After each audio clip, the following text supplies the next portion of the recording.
من اهم اسباب الهير لوس سواء في الصيف او الشتاء هي الاسترس. انا دكتور دميانة علاء ومعانا دكتور ديانا علاء اختي، دي اول مره نتقابل في بودكاست مع بعض. النهارده هنكلمكم عن اكتر مشاكل بتجيلنا في العياده بالنسبه للهير.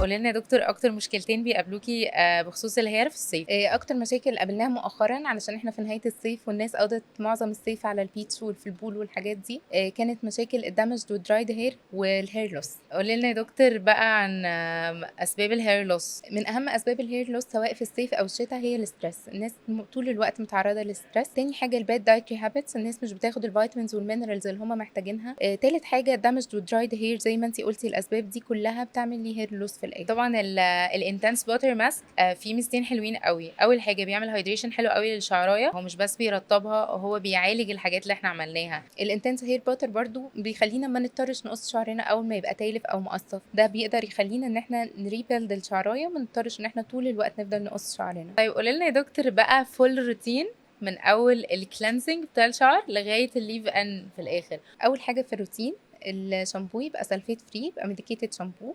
بعد كده هنستخدم الانتنس باتر ماسك. الانتنس باتر ماسك كمان ممكن نستخدمه ليف ان بعد الشاور. بنستخدم سان سكرين للشعر زي ما احنا بنستخدم سان سكرين بالظبط لبشرتنا. بنستخدم طبعا الانتنس فايلز والانتنس لوشن لو في هير لوس. استنوا روشتاتكم، باقي حلقات روشتة من الاخر.